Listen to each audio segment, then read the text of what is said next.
हम बात करेंगे किसके बारे में? टॉक्सिक फैन के बारे में।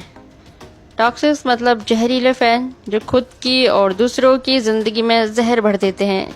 टॉक्सिक फैन सिर्फ के पॉप आर्टिस्ट के ही नहीं होते, बल्कि सबके, जितने भी फेमस लोग हैं सबके टॉक्सिक फैंस होते हैं। लेकिन हम के पॉप से जुड़े लोगों के बारे में देखेंगे, क्योंकि आप सब यही देखते हैं। जिमिन की फेस एल्बम याद है? उसमें सॉन्ग था लाइक क्रेजी। लाइक क्रेजी में जिमिन के साथ ये गर्ल थी जूलिया। तो जूलिया ने उस टाइम पर अपने इंस्टाग्राम में शूटिंग के टाइम की शूटिंग की सीन की एक फोटो शेयर की थी। इसमें आधे टॉक्सिक फैन के हेट कमेंट थे।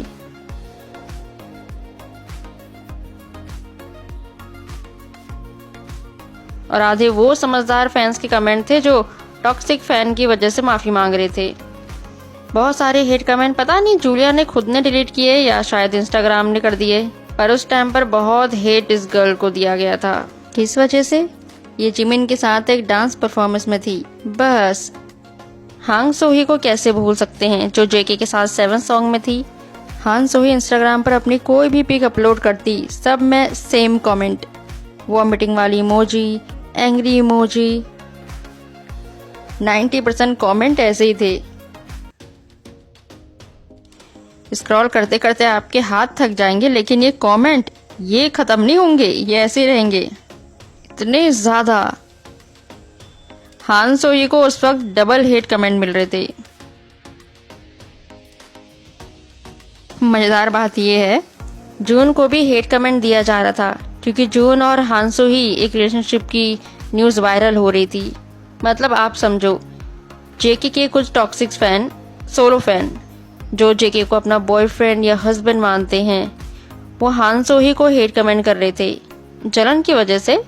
और हान सोही की कुछ टॉक्सिक फैन उसको और जून को, दोनों को ही हेट कमेंट कर रहे थे, क्योंकि हान सोही और जून की डेटिंग की न्यूज वायरल हो रही थी। इसलिए मैंने कहा कि टॉक्सिक फैन सबके हैं। मिन थाईलैंड की फेमस रैपर हैं। इन्होंने इंस्टाग्राम पर अपनी थाई की ट्रेडिशनल ड्रेस में एक फोटो अपलोड की थी। फिर क्या था?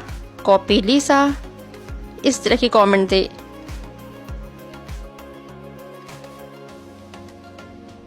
लीसा ने भी अपने सॉन्ग में थाई की ट्रेडिशनल ड्रेस पहनी थी ना, क्योंकि वो थाईलैंड की है। अब टॉक्सिक फैन को ये समझ कहाँ आया कि थाईलैंड की ट्रेडिशनल ड्रेस यही है, इसमें कॉपी जैसा कुछ भी नहीं है। एक तरह के टॉक्सिक फैन होते हैं सोलो फैंस, मतलब एक ही ग्रुप के अलग अलग मेंबर को जो पसंद करते हैं। बीटीएस में विमेन कुक के सोलो फैंस, कुछ सोलो फैन बहुत बहुत ज्यादा टॉक्सिक है। अक्सर लड़ते हुए, एक दूसरे को गालियां देते हुए मिलेंगे। पहले तो बीटीएस एक ग्रुप के तौर पर काम कर रहा था, मतलब सारे सॉन्ग और प्रोजेक्ट ग्रुप में होते थे, तो इसमें ज्यादा ये लोग हेट कमेंट वगैरह दिखाई नहीं देते थे। पर अब तो जब से बीटीएस सोलो काम कर रहा है, तब से हेट कमेंट की बहार, खासकर ट्विटर पर। #V out, #Jungkook out, #Jimin out, इतने हेट कमेंट और पोस्ट, मैं उन्हें पूरा पढ़ भी नहीं पाती, वो इतने बुरे होते हैं। जेके के टॉक्सिक फैन ने वी और जिमिन की फोटो पोस्ट की थी, जिसमें जिमिन हाथ जोड़कर फैंस को हेलो कह रहे हैं। तो इसकी कैप्शन में इस टॉक्सिक फैन ने लिखा, जिमिन व्यूज और लाइक के लिए भीख मांग रहा है। जिमिन के टॉक्सिक फैन वी को टोटो कहते हैं। पॉप बेस ने पोस्ट किया कि वी का सोलो डांसिंग ग्लोबल स्पॉटिफाई पर #11 मतलब 11 नंबर पर है। तो जिमिन के फैन मतलब टॉक्सिक फैन, बस उन्होंने ये पोस्ट किया। जिमिन की फेस एल्बम जब टॉप पर थी, तब की न्यूज शेयर करते हुए लिखा कि कांग्रेचुलेशंस जिमिन, और टोटो के लिए कुछ भी नहीं है। टोटो मतलब वी। खैर, अभी तो सीपर्स वाले भी टॉक्सिक फैन हैं। ताई कुक और जी कुक मोस्ट फेमस सीपर्स। तैकू के कुछ टॉक्सिक फैन जिमिन को हेट करते हैं और जी कुक के वी को हेट करते हैं। ऐसा सिर्फ बीटीएस में ही नहीं है, 99% के पॉप और वेस्टर्न आर्टिस्ट के साथ ऐसा ही है। ब्लैक पिंक में लीसा और जेनी के फैंस के बीच हमेशा फैन वॉर रहता है। बाकी जो थोड़ी बहुत कसर है, वो तो ट्विटर और रील्स ये फैंस को आपस में भड़काना शुरू कर देते हैं।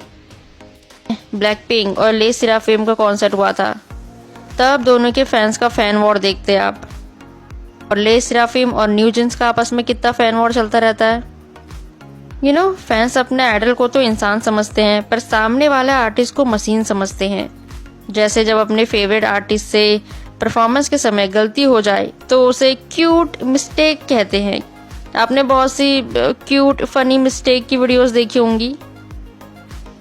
कितना फनी और क्यूट दिख रहा है या दिख रही है, लेकिन अगर सामने वाला आइडल से गलती हो जाए तो सीधा कमेंट करेंगे अनप्रोफेशनल, इतनी ट्रेनिंग लेने के बाद भी गलती, लेजी, एक परफॉर्मेंस ही तो करनी है वो भी नहीं कर पा रहे, वगैरह वगैरह वगैरह। क्यों भाई, अपने फेवरेट आइडल से गलती हुई तो क्यूट फनी मिस्टेक, और दूसरे के आइडल से गलती हुई तो अनप्रोफेशनल, लेजी, ऐसा क्यों? या फिर अपने आइडल के लिए टॉक्सिक फैन बोलते हैं आइडल तो इंसान ही होते हैं, वो थक जाते हैं, गलती तो इंसान से ही होती है। तो सामने वाला आइडल इंसान नहीं है क्या? सोचो जरा। इससे पहले कितने सारे के पॉप आइडल ने खुद की जान ली। ज़्यादातर का रीज़न क्या था? मीडिया और फैंस से हेट कमेंट मिलना। टॉक्सिक फैन अपनी लिमिट भूल जाते हैं और सोचते हैं हमने अपने आइडल को खरीद लिया है। लाइक मेरे कमेंट देखो, मेरी ये वीडियो याद है, BTS don't like spicy food, तो मैंने बस इसमें एक लाइन कही थी मुझे भी स्पाइसी फूड पसंद नहीं है, और कमेंट क्या आया? अपने से वी को कंपेयर मत करो। समझ गई? गुस्से वाली इमोजी। क्या था ये? कंपेयर वाली या गुस्से वाली क्या बात थी भाई? अब सोचो, ये जब वी की डेटिंग न्यूज़ या वी को किसी गर्ल के साथ काम करता हुआ देखेंगे तो कैसा फील करेंगे? यही टॉक्सिक लोग होते हैं, जहरीले। मेरी एक वीडियो थी BTS अवॉइड स्पीच माइक। आपको क्या जलन हो रही है? वो BTS है तो अवॉइड तो मिलेंगे। पूरी वीडियो में अपनी बकवास सुनाई है, इतनी गंदी आवाज़। अब जिसे अवॉर्ड और अवॉइड इन दोनों में फ़र्क नहीं पता, वो वीडियो को कैसे समझेगा भला? ये होते हैं जिनकी वजह से पूरे ही फैंडम का नाम खराब होता है। खैर, मैं तो खुद ही एक BTS फैन हूँ, और प्लस मुझे सोशल मीडिया और कुछ लोग प्यार में कैसे पागल हो जाते हैं और एक्स्ट्रा सोचते हैं उनका पता है। इससे मुझे 1% भी बुरा नहीं लगता। ना मैं ये सोचती हूँ कि BTS के सारे फैन कितने टॉक्सिक होते हैं। लेकिन हाँ, अगर मैं बाहर की होती तो ज़रूर मेरे दिमाग में ये आता, मेरे क्या किसी के भी दिमाग में ज़रूर आता कि BTS के फ़ैन या इस आइडल के फैंस कितने टॉक्सिक हैं, कितना नफरत करते हैं लोगों से, जो बिना बात के ही सबको हेट कमेंट कर रहे हैं। बहुत से लोग कहते हैं लोग BTS से या ब्लैकपिंक से इतनी नफरत क्यों करते हैं? इसका सबसे बड़ा रीज़न है ये टॉक्सिक फैन। यही सबसे बड़ा रीज़न है। हालांकि हम बोल तो देते हैं कि अरे वो फेमस है ना इसलिए लोग उनसे जलते हैं, बट रियलिटी यही है कि उनके फैंस, कई फैंस बहुत टॉक्सिक फैन हैं। खैर, ये टॉक्सिक फैन दूसरों को तंग करते ही हैं, खुद अपने फेवरेट आइडल का नाम भी खराब करते हैं, अपना दिल भी जलाते हैं, या अपने आइडल को हद से ज़्यादा पसंद करते हैं, ये अपनी सारी लिमिट भूल जाते हैं। तो जब इनका आइडल किसी और के साथ होता है तब इनका दिल बड़ा जलता है, फिर ये अपनी दिल की सारी जलन निकालते हैं दूसरों को नेगेटिव कमेंट करके। तो देखा जाए तो जितना तंग ये दूसरों को करते हैं उतना खुद भी होते हैं। तो हमें या किसी को भी टॉक्सिक फैन बनने से बचना चाहिए।